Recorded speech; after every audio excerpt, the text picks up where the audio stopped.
नमस्कार, मी रूपम रेसिपीमध्ये तुमचं मनपूर्वक स्वागत करते। आपल्या बिर्याणी सीरीजमध्ये आज मी तुम्हाला 1.5 किलोची मटन बिर्याणी कशी बनवायची ते सांगणार आहे। अगदी परफेक्ट प्रमाण मी तुम्हाला देणार आहे आणि छोट्या मोठ्या टिप्स पण मी तुम्हाला यामध्ये सांगणार आहे। त्यामुळे हा व्हिडिओ शेवटपर्यंत नक्की पहा। आणि आपली बिर्याणी सीरीज संपल्यानंतर मी एक दिवस लाईव्ह येणार आहे। लाईव्ह यायच्या अगोदर 2-3 दिवस मी पोस्ट टाकणारच आहे। तुम्हाला जर बिर्याणीबद्दल काही डाऊट्स असतील तर तुम्ही मला त्यामध्ये विचारू शकता। आणि पहिल्यांदाच लाईव्ह येते, नक्की जॉईन व्हा। चला मग आजच्या बिर्याणीला सुरुवात करूया। तर आपण इथे 1.5 किलो मटण घेतलेलं आहे। मटण आपण स्वच्छ धुवून घेतलेलं आहे। 300 ते 350 ग्रॅमपर्यंत आपण ताजं फ्रेश दही घेतलेलं आहे। मीठ, हळद आणि बिर्याणी मसाला, 400 ग्रॅम कांदा तळून घेतलेला आहे आणि आलं, लसूण आणि पुदिना घेतलेला आहे। आता सुरुवातीला आपण आलं, लसूण, पुदिना बारीक वाटून घेऊयात। मी जे सर्व साहित्य वापरलेलं आहे त्याचं प्रमाण डिस्क्रिप्शन बॉक्समध्ये देणार आहे। आता मटणामध्ये आपण सुरुवातीला हळद घालूयात, मीठ घालूयात आणि बिर्याणी मसाला घालूयात। आपला हा घरचा बिर्याणी मसाला आहे, तुम्ही कुठल्याही कंपनीचा बिर्याणी मसाला वापरला तरी चालेल। आणि घालूयात दही। हा तळलेला कांदा घेतलेला आहे बारीक वाटून। थोडासा कांदा आपण ठेवलेला आहे, नंतर आपल्याला लेअरसाठी लागणार आहे। आता आपण आलं, लसूण आणि पुदिन्याचं वाटण घालूयात आणि हे सर्व मिश्रण छान मटणाला चोळून घेऊयात। आता आपण स्मोक देणार आहोत। स्मोकसाठी मी कोळसा घेतलेला आहे। कोळसा छान फुलवून घेतलेला आहे। त्यावर आपण तूप घालून असं आपण झाकण ठेवून द्यायचं आहे। आता हे मटण आहे ते आपण 1 तासभर मॅरिनेशनसाठी ठेवून देणार आहोत। आता आपण एका पातेल्यामध्ये घेतलेलं आहे पाणी आहे ते मी 7.5 ते 8 लिटर घेतलेलं आहे। आपण 1.5 किलो मटणाची बिर्याणी बनवणार आहोत म्हणून आपण 7.5 ते 8 लिटर पाणी घेतलेलं आहे। त्यामध्ये आपण हे सर्व खडे मसाले घालणार आहोत आणि काजू आणि कांदे घालणार आहोत। काजू आणि कांदे आपण नेहमी ग्रेव्हीसाठी वापरतो, तुम्हाला माहितीच आहे। मी तुम्हाला 1.5 किलोचं प्रमाण यासाठी दाखवते आहे की तुम्ही जर 1.5 किलोची बिर्याणी बनवणार असाल तर हा व्हिडिओ तुमच्यासाठी अगदी परफेक्ट असणार आहे। आता त्यामध्ये घालूया 7.5 चमचे मीठ। एका चमच्यामध्ये 15 ग्रॅम मीठ बसतं, त्याचा अंदाज मी तुम्हाला सांगितलेला आहे। आता पाण्याला चांगली उकळी आणून देऊया, म्हणजे आपण कांदा किंवा गरम मसाले त्यामध्ये घातलेले आहेत ते चांगले शिजले गेले पाहिजेत।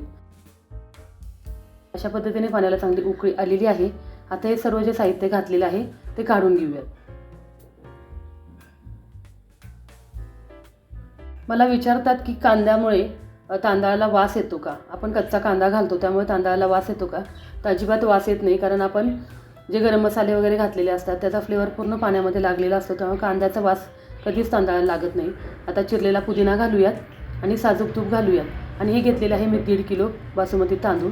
हे तांदूळ आपण 1 तास चांगलं भिजवून घेतलेलं आहे। आता पाण्यातून काढून घेऊन हे तांदूळ आपल्याला ह्या उकळत्या पाण्यामध्ये घालायचं आहे। आता 10 ते 15 मिनटं आपण तांदूळ शिजवण्यासाठी ठेवून द्यायचं आहे। अशा पद्धतीने 10 ते 15 मिनटामध्ये आपला तांदूळ चांगला शिजलेला आहे। मटन बिर्याणी बनवतो त्यामुळे तांदूळ आपल्याला जास्त प्रमाणात शिजवून घ्यायचा नाही, 80% तांदूळ शिजवायचा आहे।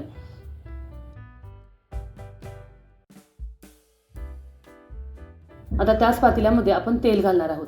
तेल आहे ते 250 ते 300 ग्रॅमपर्यंत वापरते। त्यामध्ये साजूक तूप घालूयात, 3-4 चमचे, आणि बारीक केलेले टोमॅटो। आता टोमॅटो आहे ते तेलामध्ये चांगले परतून घ्यायचे। टोमॅटोचा पूर्णपणे कच्चापणा निघून जाईपर्यंत आपण टोमॅटो परतायचे आहेत। आता त्यामध्येच आपण हिरवी मिरची घातलेली आहे। टोमॅटो चांगले परतलेले आहेत। आता आपण जी कांदा काजू याची पेस्ट बनवलेली होती ती घालूयात। ही पण पेस्ट तेलामध्ये चांगली परतून घ्यायची आहे। आता घालूयात आपला घरचा काळा मसाला।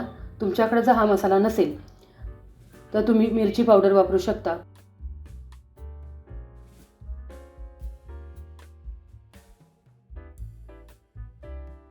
तुम्ही जर मिरची पावडर वापरणार असाल तर त्यामध्ये तुम्हाला धने पावडर, जिरे पावडर, गरम मसाला पावडर हे सर्व मसाले वापरावे लागतील। पण मी हा घरचा आपला साठवणीचा मसाला वापरणार आहे, त्यामध्ये दुसरं मी काहीच घालणार नाही, फक्त मसाला आपला जो आहे साठवणीचा तोच घालणार आहे। तर 1 किलोला 2 चमचे, 1.5 किलोला 3 चमचे असं प्रमाण मी नेहमी घालत असते। मटण चांगलं परतून घेऊयात। आता थोडंसं साजूक तूप घालूयात, अगदी थोडंसं वाटीभर पाणी घालूयात, व्यवस्थित मिक्स करून घेऊयात। आता आषाढ चालू आहे, आपल्याकडे छोट्या मोठ्या पार्ट्या असतात, अगदी 1.5 किलोचं सुद्धा कधी कधी आपल्याला बिर्याणी बनवावी लागते। तर हा व्हिडिओ तुमच्यासाठी अगदी उपयोगी ठरू शकतो। अगदी परफेक्ट प्रमाण मी तुम्हाला सांगितलेलं आहे। आता निम्मा शिजलेला आपण जो राईस आहे तो घालूयात।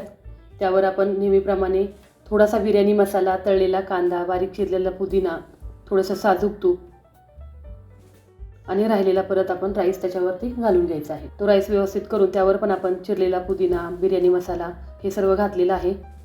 थोडासा कलर घालूया.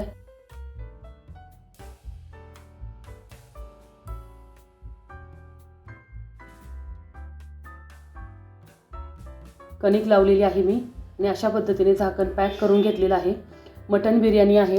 मटण बिर्याणी शिजण्यासाठी थोडासा वेळ लागतो, त्यामुळे पातेल्याखाली तुम्ही तवा ठेवा. तवा नाही ठेवला तर आपली बिर्याणी खाली लागू शकते. सुरुवातीला आपण मीडियम गॅस करायचा आहे 10 मिनिट आणि नंतर अगदी मंद गॅस करून आपल्याला अर्धा तास बिर्याणी शिजवून द्यायची आहे. अशा प्रकारे टोटल पाऊण तास आपण बिर्याणी शिजवायची आहे. 10 मिनिटानंतर आपण स्मोक द्यायचा आहे. तर अशा पद्धतीने आपली ही बिर्याणी तयार झालेली आहे. त्याची ही बिर्याणी तुम्हाला कशी वाटली मला कमेंट करून नक्की कळवा. व्हिडिओ आवडल्यास लाईक करा, शेअर करा. नवीन असाल तर सबस्क्राईब करून शेजारील बेल आयकॉन दाबायला विसरू नका. चला मग भेटूया अशा छान छान रेसिपी घेऊन पुढील भागामध्ये.